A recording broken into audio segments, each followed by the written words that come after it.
Hello everyone, good morning. तो आज हम +2 केमिस्ट्री का सॉल्यूशन जो चैप्टर है उसका एक लास्ट जो टॉपिक है, बहुत इंपॉर्टेंट टॉपिक है जिसका नाम है कोलिगेटिव प्रॉपर्टी, उसको डिस्कस करने जा रहे हैं।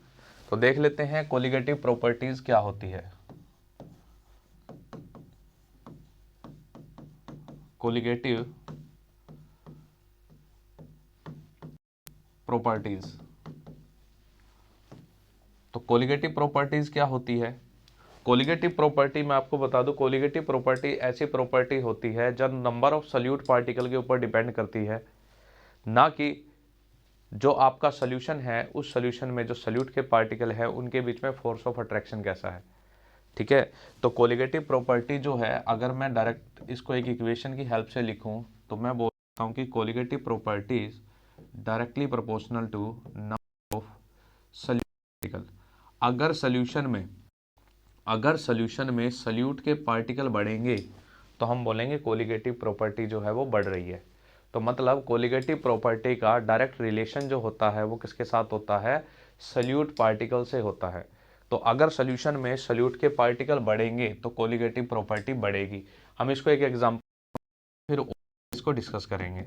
तो सपोज करो हमारे पास क्या है, एक, ठीक है, सब्सटेंस है एसिटिक एसिड CH3COOH। अगर इस एसिटिक एसिड को करता हूँ वाटर के अंदर डिसोल्व करता हूँ, वाटर यहाँ पे किस चीज़ का काम कर रहा है, एक सोलवेंट का काम कर रहा है। अगर मैं क्या करता हूँ एसिटिक एसिड को, एसिटिक एसिड यहाँ पे सोल्यूट का काम कर रहा है और वाटर हमारा यहाँ पे सोलवेंट का काम कर रहा है। तो अगर मैं इस एसिटिक एसिड को वाटर के अंदर डिसोल्व करूँगा तो ये एसिटिक एसिड इस वाटर में जाने के बाद डिसोसिएट हो जाएगा, किस में, एसीटेट आयन में, और किस में, हाइड्रोजन आयन। ठीक है, तो अगर मैं इस एसिडिक एसिड को वाटर के अंदर क्या करता हूँ, डिसोल्व करता हूँ, तो आपका एसिडिक एसिड जो है वो क्या हो जाता है, डिसोसिएट हो जाता है, टूट जाता है। तो देखो यहाँ पे क्या हुआ, अगर मैं इस एसिटिक एसिड का यहाँ 1 कोफिशिएंट है, तो इसका मतलब अगर मैं मान लो इस एसिटिक एसिड का एक मॉलिक्यूल लेके चला और उस एक मॉलिक्यूल को मैंने पानी के अंदर डिसोल्व किया था, तो डिसोल्व करने के बाद मुझे सल्यूट के कितने आयन मिले थे, एक आयन ये मिला, एक आयन ये मिला। तो मुझे क्या मिल रहे हैं यहाँ पे, सल्यूट पार्टिकल्स जो हैं वो 2 मिल रहे हैं। तो अगर मैं एसिटिक एसिड को पानी के अंदर डिसोल्व करता हूँ तो मुझे क्या मिलते हैं, मुझे सल्यूट के पार्टिकल्स जो हैं वो पहले से ज़्यादा नज़र आ रहे हैं। ठीक है, यहाँ पे एक मॉलिक्यूल था, जैसे ही पानी के अंदर इसको डाला तो ये डिकम्पोज हो गया। डिकम्पोज होने के बाद हुआ क्या, जो सल्यूट पार्टिकल है वो बढ़े। ठीक है, तो जब भी डिसोसिएशन होगा ना सॉल्वेंट के अंदर सल्यूट का जाने के बाद, तो नंबर ऑफ सल्यूट पार्टिकल ध्यान रखना हमने बढ़ते हैं। तो ऐसे ही हुआ, एसिटिक एसिड को जब पानी के अंदर डिसोल्व किया जाएगा तो ये एसीटेट आयन और हाइड्रोजन आयन में कन्वर्ट होगा। तो इसका मतलब क्या हुआ, इसको पानी में जैसे ही हमने डाला डिसोसिएशन हुआ, और उस डिसोसिएशन की वजह से नंबर ऑफ सल्यूट पार्टिकल जो है वो क्या हुए हैं, इंक्रीज हुए हैं, बड़े हैं। ठीक है, तो अगर नंबर ऑफ सल्यूट पार्टिकल बड़े हैं तो कोलिगेटिव प्रॉपर्टी जो है वो भी क्या होगी, बढ़ेगी। अब इसी का मैं एक सेकंड एग्जांपल और लेता हूँ कि अगर आपने acetic acid as a solute लिया है और आप इसको क्या करते हो, बेंजीन के अंदर डिसोल्व करते हो, बेंजीन यहाँ पे किस चीज़ का काम करेगा, सोलवेंट का। तो अगर मैं एसिटिक एसिड को बेंजीन के अंदर क्या करता हूँ, ऐड ऑन करता हूँ, तो जैसे ही एसिटिक एसिड के जो मॉलिक्यूल है वो बेंजीन में जाएंगे तो जाने के बाद क्या हो जाएंगे, एसोसिएट हो जाएंगे, एक दूसरे से कनेक्ट होकर डाइमर बनाएंगे। फॉर एग्जाम्पल अगर मैं यहाँ 2 लगा देता हूँ, मतलब सपोज करो कि मैंने 2 मॉलिक्यूल्स लिए, किसके, एसिटिक एसिड के। उन 2 मॉलिक्यूल्स को जब मैंने बेंजीन के अंदर डाला तो डालने के बाद वो किस में कन्वर्ट हो गया, एक सिंगल मॉलिक्यूल में, मतलब उसने क्या बना दिया, डाइमर बना दिया, डाइमर। ठीक है, ये डाइमर का फॉर्मूला होगा। तो जैसे ही एसिडिक एसिड को आप बेंजीन के अंदर डालते हो तो क्या होता है, तो होता है आपका एसोसिएशन, और उस एसोसिएशन की वजह से नंबर ऑफ सल्यूट पार्टिकल जो हैं वो क्या हो जाते हैं सोल्यूशन में, कम। क्योंकि देखो यहाँ कोफिशिएंट कितना था, 2 था।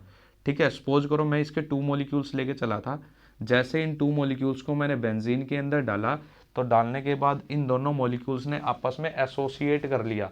ये दोनों मॉलिक्यूल आपस में क्या हो गए, ज्वाइन हो गए, और ज्वाइन हो गए इन्होंने क्या कर दिया, एक सिंगल मॉलिक्यूल बना दिया जिसको हम डाइमर का नाम देंगे यहाँ पे।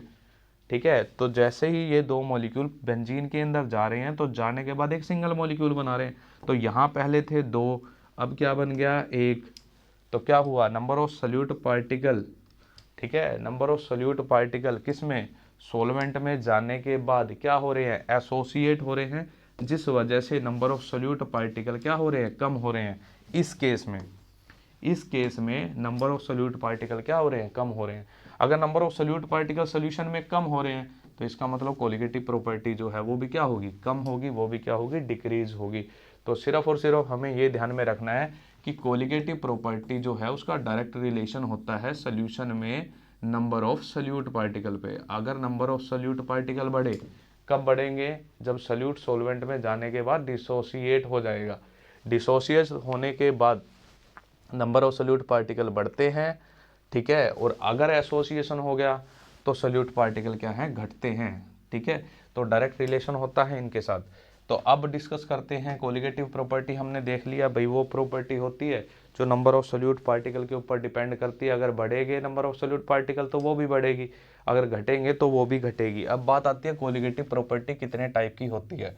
तो हमारी कोलिगेटिव प्रॉपर्टी जो है वो बात करें तो कितने टाइप की होती है, 4 टाइप्स की होती है, 4 टाइप्स, ठीक है। कोलिगेटिव प्रॉपर्टी के कितने टाइप होते हैं, 4 टाइप होते हैं। सबसे पहली जो कोलिगेटिव प्रॉपर्टी हम देख रहे हैं वो क्या है, वो है एलिवेशन, ठीक है, एलिवेशन इन बॉइलिंग पॉइंट, ठीक है। तो सबसे पहली प्रॉपर्टी है एलिवेशन इन बॉइलिंग पॉइंट, दूसरा है depression in freezing point, third है हमारी ओस्मोटिक प्रेशर, और फोर्थ जो प्रॉपर्टी है, ठीक है, वो है relative lowering in vapour pressure. तो अगर मैं कोलिगेटिव प्रॉपर्टी की बात करूँ तो कोलिगेटिव प्रॉपर्टी टोटल हमारी कितनी होती है, 4 होती है। Elevation in boiling point, depression in freezing point, osmotic pressure और relative lowering in vapour pressure. अगर बात करें एलिवेशन इन बॉइलिंग पॉइंट की तो इसको हम डिनोट करते हैं डेल्टा टीबी से। अगर बात करें डिप्रेशन इन फ्रीजिंग पॉइंट की तो हम इसको डिनोट करते हैं डेल्टा टीएफ से। और अगर हम बात करें किसकी, ओस्मोटिक प्रेशर की, तो इसको डिनोट करते हैं हम किससे, पाई से। और अगर हम बात करें relative lowering in vapour pressure की तो हमने इसको एक लॉ की हेल्प से कैलकुलेट किया था, ठीक है, जिसका नाम था routes law for non volatile solute, ठीक है। इस लॉ की हेल्प से हमने क्या किया था इसको, ठीक है, कैलकुलेट किया था। तो इन चारों कोलिगेटिव प्रॉपर्टी बाय वन हम डिस्कस करेंगे, ठीक है। और इन कोलिगेटिव प्रॉपर्टी को हम डायरेक्ट यहाँ पे समझेंगे, ठीक है, क्योंकि हम इसको रिवीजन में ले रहे हैं।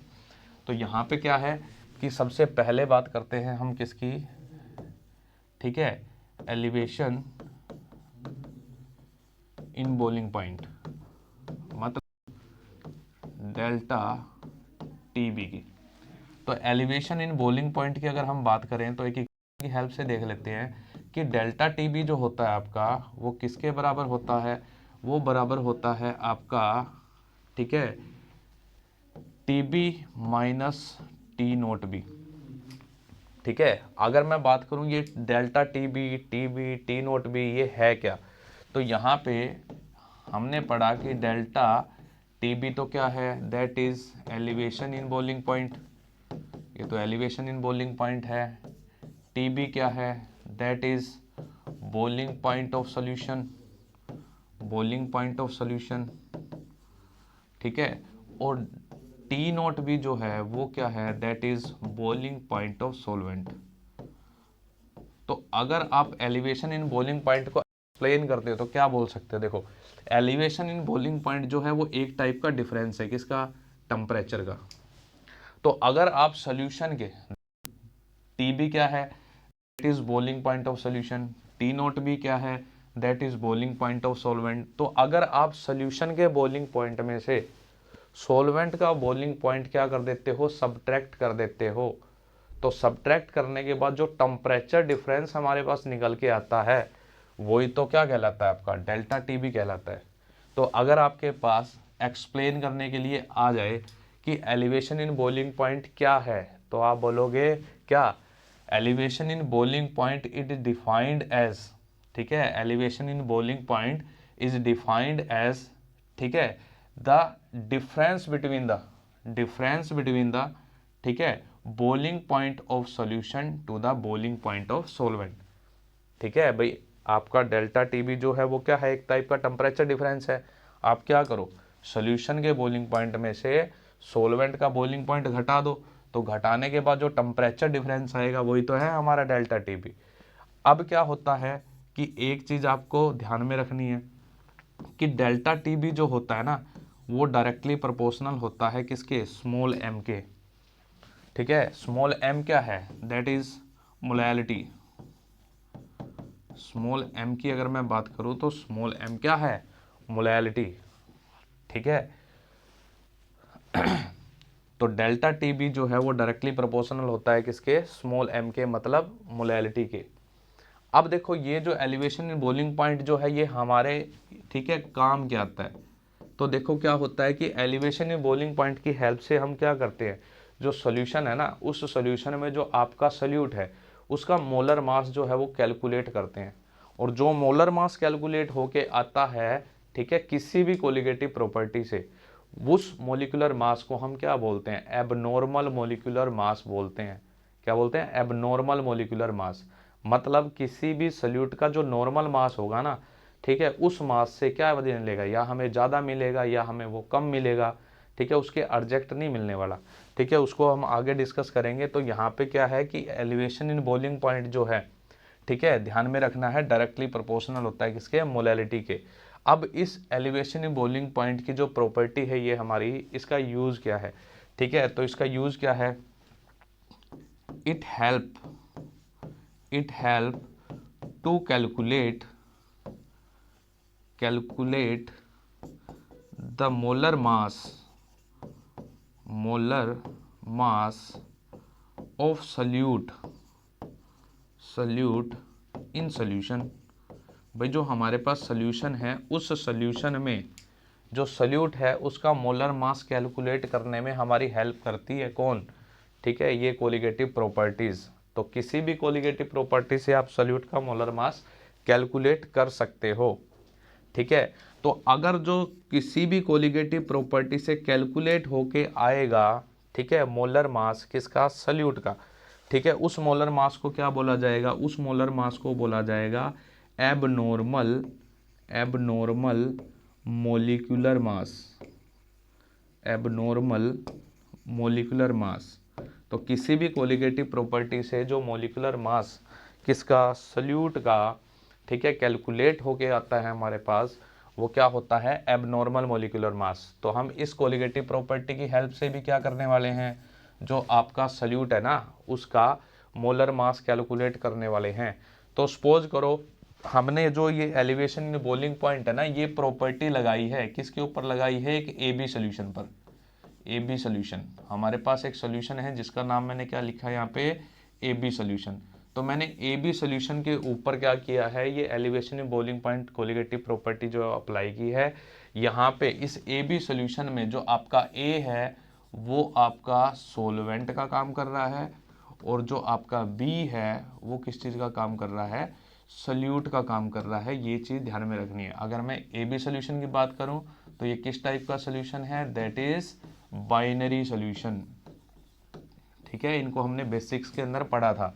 बाइनरी सोल्यूशन क्या होता है, एक ऐसा सोल्यूशन होता है जो सिर्फ और सिर्फ दो ही कंपोनेंट से मिलकर बना होता है।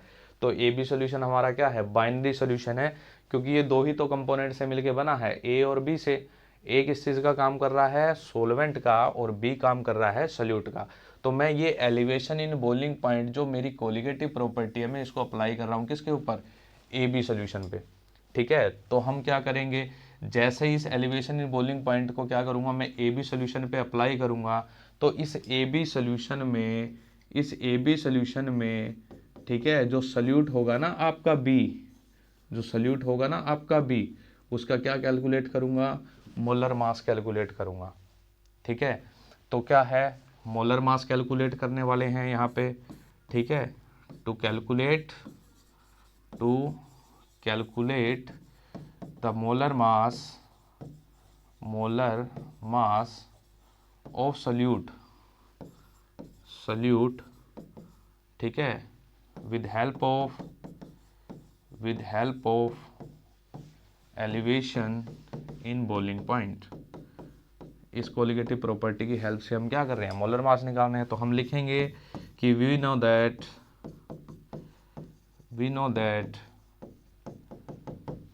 कि delta T be directly proportional होता है किसके, मोलैलिटी के। अब मोलैलिटी क्या होता है, ठीक है। अब देखो हमने बोला कि हम ये जानते हैं कि डेल्टा टी बी जो है वो डायरेक्टली प्रोपोर्शनल होता है किसके, मोलैलिटी के। अब मैं डायरेक्टली प्रोपोर्शनल का साइन हटा के इक्वल का साइन लगा देता हूँ और एक एलिवेशन कांस्टेंट यहाँ पे, ठीक है, लिख देता हूँ के बी। डायरेक्टली प्रोपोर्शनल के साइन को हटा के मैंने इक्वल का साइन लगाया और एक प्रोपोर्शनली कांस्टेंट लगाया के बी। के बी क्या होगा, ठीक है, दैट इज एलिवेशन कांस्टेंट, या इसको इबियोलोस्कोपिक कांस्टेंट भी बोला करते हैं। तो जो ये मेरे पास इक्वेशन थी ये कुछ इस तरह से ड्राइव होगी अब कि डेल्टा टी बी किसके बराबर हो गया, के बी इंटू एम के। अब हमारा एम क्या है कि मैं इस एम की, इस मोलैलिटी की, ठीक है, वैल्यू यहाँ पे रखूँगा। तो मोलैलिटी जो है वो क्या होती है, मोलैलिटी होती है हमारी number of moles of solute. Solute कौन है, बी है ना, तो एन बी लिखा मैंने ऊपर, number of moles of solute by में weight of solvent, weight of solvent क्या लिखा मैंने, डब्ल्यू ए, ठीक है, इनटू 1000, ठीक है, क्योंकि जो मोलैलिटी है वो किसके बराबर है, N B by W A into 1000। तो इस वैल्यू को जब मैं यहाँ लिखूँगा तो मेरे पास ये इक्वेशन कुछ इस तरह से बन के आ जाएगी, ये कुछ इस तरह से बन के आ जाएगी। ये इक्वेशन हमारे पास कुछ इस तरह से ड्राइव होके आ जाएगी। अब देखो क्या है, हमने तो कोलिगेटिव प्रॉपर्टी की हेल्प से क्या निकालना है, मोलर मास निकालना है ना। अब ये वाली टर्म कौन सी है, नंबर ऑफ मोल्स की। तो नंबर ऑफ मोल्स वाली टर्म को भी मैं क्या करूँगा, नंबर ऑफ मोल्स वाली टर्म को भी क्या करूँगा, मोलर मास वाली टर्म में कन्वर्ट कर लूँगा। तो हम क्या जानते हैं कि जो हमारा एन बी है, नंबर ऑफ मोल्स है किसके, कंपोनेंट बी के, वो किसके बराबर होंगे, weight of component B by में molar mass of component B. तो मैंने यहाँ पे, ठीक है, जो टर्म देखी ना N B, number of moles of solute वाली, ठीक है, इसको भी मैंने मास की टर्म में कन्वर्ट कर लिया, क्योंकि फॉर्मूले की हेल्प से अपन क्या करने वाले हैं, मोलर मास। तो कोई भी इस तरफ ऐसा, ठीक है, हमारे पास सिचुएशन नहीं होनी चाहिए कि जो नंबर ऑफ मोल्स में हो। तो ये वाली सिचुएशन नंबर ऑफ मोल्स में थी, इसको क्या कर लिया अपन ने, वेट वाली टर्म में कन्वर्ट कर दिया। तो मैं एन बी की वैल्यू यहाँ पे रख रहा हूँ, क्या आएगा, delta T B equals to K B into W B by M B into W A into 1000। तो ये इक्वेशन हमारे पास कुछ इस तरह से बन के आ जाएगी। अब हमें निकालना क्या था, हमें तो ये वाली चीज़ निकालनी थी ना, ठीक है, एम बी कौन है, एम बी यहाँ है मोलर मास किसका, सल्यूट का। तो यही चीज़ निकालनी है हमें। तो इस तरह चीज़ को मैं एक तरफ ले आता हूँ, बाकी टर्म को एक तरफ ले जाता हूँ। तो मैं क्या इस तरह से लिख सकता हूँ, क्या इस चीज़ को मैं इस तरफ ले आया, मतलब एम बी, ये वाली टर्म जो है मैं इसको इस तरफ ले आया, बाकी सारी टर्म को इस तरफ ले आया। तो M B equals to K B into W B into 1000 by delta T B into W A. तो हमारे पास जो मोलर मास कैलकुलेट करने की इक्वेशन ड्राइव होके आएगी एलिवेशन इन बॉइलिंग पॉइंट से, वो ये आ जाएगी, क्या ये हमारे पास एम बी किसके बराबर होगा, K B into W B into 1000 by delta T B into W A. तो देखो हमने एलिवेशन इन बॉइलिंग पॉइंट की हेल्प से क्या किया, जो हमारे पास ए बी सोल्यूशन था, उस ए बी सोल्यूशन में जो हमारा सोल्यूट था ना बी, उसका मोलर मास कैलकुलेट कर लिया। तो हम करते क्या हैं, हम इन टर्म से, ठीक है, से यही तो करते हैं, मास कैलकुलेट किया जाता है हमेशा किसका, सोल्यूट का। तो ये टर्म हमारी कंप्लीट होगी एलिवेशन इन बॉइलिंग पॉइंट। एक बार दोबारा से देख लेते हैं, एलिवेशन इन बॉइलिंग पॉइंट क्या पढ़ा हमने कि एलिवेशन इन बॉइलिंग पॉइंट एक टाइप का डिफरेंस होता है किसका, दो टेम्परेचर का। जब हम सोल्यूशन के ठीक है, सोल्यूशन के बॉइलिंग पॉइंट में से सॉल्वेंट का बॉइलिंग पॉइंट क्या कर देते हैं, घटा देते हैं, सब्ट्रैक्ट कर देते हैं, तो हमारे पास जो टेम्परेचर डिफरेंस निकल के आता है उसी को बोला जाता है आपका डेल्टा टीबी। फिर उसके बाद क्या होता है कि डेल्टा टीबी जो है उसकी हेल्प से हम क्या कर सकते हैं, उसकी हेल्प से हम मोलर मास कैलकुलेट कर सकते हैं सल्यूट का। तो कैसे कैलकुलेट कर सकते हैं कि आपने बोलना है कि वी नो दैट, कि हम ये जानते हैं कि डेल्टा टीबी जो है वो डायरेक्टली प्रोपोर्शनल होता है किसके, एम के। ठीक है, हम क्या जानते हैं कि डेल्टा टीबी जो है वो डायरेक्टली प्रोपोर्शनल होता है किसके, एम के। एम कौन है यहाँ पे, मोलैलिटी। फिर हमने क्या किया, इसी इक्वेशन को थोड़ा सा और आगे मॉडिफाई कर दिया। क्या लिखा कि डेल्टा टीबी जो है वो किसके इक्वल होगा, के बी इंटू एम के। डायरेक्टली प्रोपोर्शनल के साइन को हटा के इक्वल का साइन लगाया और एक प्रोपोर्शनली कांस्टेंट लगा दिया यहाँ पे, क्या, के बी। और के बी को और क्या बोल सकते हैं यहाँ पे, एबियोलोस्कोपिक कांस्टेंट। फिर क्या करना है हमने, फिर हमने यहाँ पे जो आपकी मोलैलिटी वाली टर्म है, इस मोलैलिटी वाली टर्म की वैल्यू यहाँ पे पुट करनी है। तो हमें पता है कि जो मोलैलिटी होती है वो किसके बराबर होती है, number of moles of solute by में वेट ऑफ सॉल्वेंट इनटू 1000, इसके बराबर होती है।